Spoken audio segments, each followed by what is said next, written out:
तो सर ऐसे तो जो दोहे हैं और वहां की तो लैंग्वेज, हाँ। जहाँ के थोड़े से लोग नीडर रहते हैं, मैं नीडर बड़ा मोडेस्ट ना ना ठीक है, ये यूज कर रहा ये हूँ। लोक का मामला है। हाँ, ये कृष्ण वहां पे तो ऐसी बातें, ऐसे दोहे बहुत प्रचारित होते हैं। बहुत होते हैं हाँ। भाई। देखिए जब मैं जाता था, मैं जब काला पहाड़ लिख रहा था तो मैं कहीं भी निकल जाता था। एक डायरी होती थी छोटी सी, तो किसी तांगे में चला गया तो वहाँ बातचीत में फिर कोई दो हाथ किसी ने कह दिया कि भाई झींगर को तो कटोरा ही दर्याव हो गए है। कितना बड़ा जबरदस्त दोहा है ये, कि झींगर के लिए तो कटोरा ही दरियाव होता है। हाँ एग्जैक्टली। ये कितनी बड़ी बात, कितना बड़ा दोहा, इसमें कितना बड़ा दर्शन छिपा हुआ है। जैसे मैं अक्सर कहता हूं कि मैं एक बार, जैसे मैं गया तो एक हमारे मतलब ऐसी थी, तो उसने ऐसे पूछ लिया, और भगवान दास भाई कब आयो, लाला कब आयो? मैंने कि बस कल या चौको बेटा, मिलता कोई मेड़ा है। मतलब ये देखिए अपना आप में एक दोहा और वो कहावत हो रहा कि मिलते का ही मेला है। भाई मेला हम किसको कहते हैं? वही तो जहां मिलने जुलने के लिए जाते हैं। तो ये इस तरह की चीजें, ये आपके जीवन व्यवहार, आपके अनुभव, आपकी संस्कृति। हमारे यहाँ आज भी देखिए कि बहुत सारे दोहे मुहावरे खत्म हो चुके हैं। अच्छा, आप मुझे एक बात बताइए। हाँ हो चुके हैं कि अंधा पीसे कुत्ता खाए, बच्चों को चक्की का नहीं पता। जो हमारे औजारों पर, कृषि औजारों पर कहावतें बनी हुई थी, मुहावरे बने हुए थे, वो भी खत्म हो वो गए। खत्म इसलिए हो गए ना कि आपके वो जीवन व्यवहार में से वो चीजें समाप्त हो चुकी हैं। सर जैसे 1857 से रिलेटेड भी काफी हैं इसमें। हाँ जैसे खानजादा में भी है, इसमें भी है। हाँ। वो बताइए ना एक आध। नहीं 1857 का तो देखिए ऐसा है कि कहाँ पे बैन, अगर आपको नहीं, देखिए ऐसा है कि जैसे अंग्रेजों का और उसका बहुत था। जैसे उसमें एक बहुत मशहूर दोहा था, सुनिए मुझे याद आ गया। एक तो ये नकीलो आयो बिहान, ये तो नहीं, एक और है। जैसे दिल्ली में मन ना लगे, सूनी दिखे सेज, रासेना का गौर देखा बिना शीस अंग्रेज। ये दोहा तब कहा गया था कि घासेड़ा जो एक जगह सोना के पास, रेवासन एक जगह, वेलकमिंग जगह है। हाँ ना बिल्कुल बिल्कुल सोना के पास ही है। हाँ हाँ। जो पलवल कुंडली मार्ग है उसके बहुत हिस्टोरिकल जगह है रेवासन। हाँ।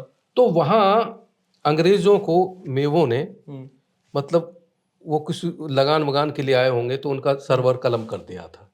तो उनका अंग्रेजों में इतना खौफ बैठ गया था कि जो अंग्रेजन जो लेडी होती थी उनको लेकर ये दोहा बन गया। तो इतनी घबराती थी कि उसका लोगों ने दोहा ही बना लिया था कि कि दिल्ली में मन ना लगे, सूनी दिखे सेज। यानी जिन अंग्रेजों को उन्होंने मार दिया, उनके बिना तो दिल्ली में वो रहती तो मन लगेगा क्या? पति के बिना तो सूनी सेज है। कि दिल्ली में मन ना लगे, सूनी दिखे सेज, और रासेना का गौर देखा। यानी गौर कहते गोरे अंग्रेज, बिना शीस अंग्रेज, बिना जो गोरे हैं, जो अंग्रेज हैं, बिना शीस के देखे गए जब उन्होंने देखा उनकी। अच्छा, अपने पतियों को जब देखा उन औरतों ने। तो इस तरह के दोहे, मतलब ये ऐसे ही नहीं आते। तो मेवात की ये परंपरा दोहे बिरहेड़े भाई जो सादल्ला है।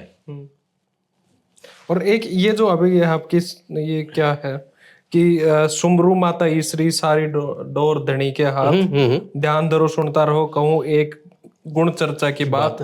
वह दिल्ली का खेत में बहुत जुड़ा है दल, वो धरती है कौन सी है जहां का राजा सूरजमल। ये दरअसल ये बहुत मशहूर किस्सा था दरियाव खां में शशि बदनी मीणी का। मतलब ये जो टोडरमल का लड़का था दरियाव खां।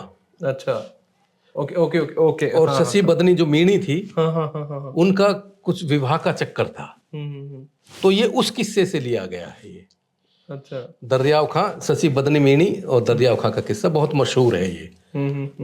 फिर बाद में किस तरह से उनमें झगड़ा हुआ, क्योंकि मीणाओं से उन्होंने ये कहा कि भाई तुम कुछ मीट खाओ, तो उन्होंने मना कर दिया। तो फिर वो उस लड़की को, शशि बदनी को बिना मतलब शादी तो हो गई थी, उसको बिना विदा किए ही आ गए। अच्छा। अब पहले तो चूंकि शादियां बचपन में हो जाती थी, हम्म तो जो शशि बदनी का जो दादा था, हम्म वो उसने ये हुक्म जारी किया हुआ था कि मेरी कचहरी के आगे से, मेरी चौपाल के आगे से कोई मीना, बादा राव नाम था उसका, बादा राव, बादा राव ने ये घोषणा की हुई थी कि मेरी कचहरी के सामने से कोई औरत नहीं निकलेगी। होता है, बहुत से लोगों को होता है कि भाई ये इसको कुछ उस तरह से नहीं कि भाई बहन बेटियां अपने दूसरे रास्ते से जाएं। तो ये उसकी पोती थी शशि बदनी मीनी, बादा राव की। अब चूंकि वो झगड़ा हो गया था, उसको बिना विदा किए चले गए थे। अब धीरे धीरे समय गुजरता रहा। जब समय गुजरता रहा तो जो शशि बदनी की माँ थी, अब जब बच्ची बड़ी होने लगी, उस वक्त तो किशोरावस्था भी काफी, मतलब लगता है कि 20 अच्छे बच्चे जब खाते पीते करें, तो जब बच्ची वो 13-14 साल की हुई होगी तो माँ को स्वाभाविक रूप से चिंता थी। हाँ बिल्कुल। कि भाई बेटी को कैसे अपने ससुराल भेजूं। तो इस बात को उसने एक नाई, चिणगी नाई है शायद, उसको शेयर किया। नाई से कहा, उसको नाई को बुलाया और उसे एक माँ ने अपनी चिंता जाहिर की कि भाई बेटी बड़ी हो रही है और इसको कैसे, हम इसके दादा को कैसे बताएं, कैसे पता चले। ये उसने तो मनाही कर रखा है कि भाई को औरत, तो उन औरतों में उसकी घर की औरतें भी थी, बेटियां भी थी, वो भी नहीं जाती थी। तो उसने नाई चिणगी ने एक तरकीब निकाली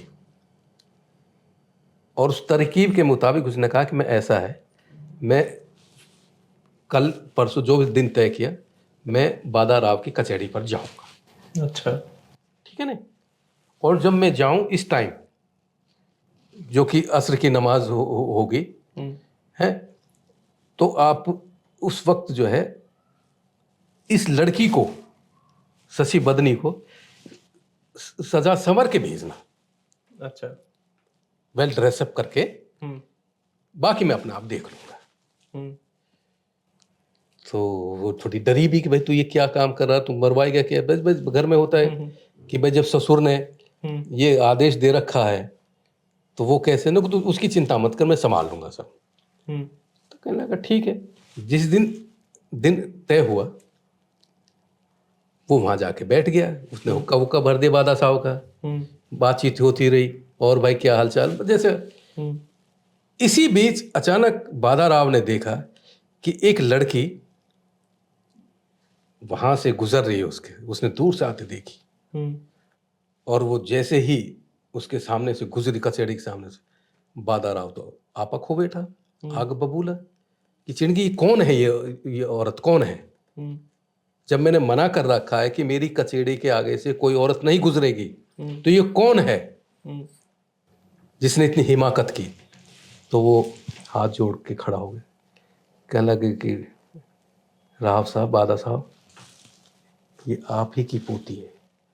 तो जैसे ही उसको लगा कि उसने सुना कि मेरी पोती है, वो एकदम हक्का बक्का रहा, उसे झटका लगा। कहने कि मेरी पोती इतनी बड़ी हो गई और मुझे पता ही नहीं है। भाई तुझे पता तो तब हो जब तू किसी से मिलता विलता हो। उसके बाद उसने फिर टोडरमल के वहां फिर दोबारा से कोशिश की, उनको वहां पैगाम भेजा, तब वो शशि बदनी मीनी वहां से विदा हो गई। अच्छा, ये है।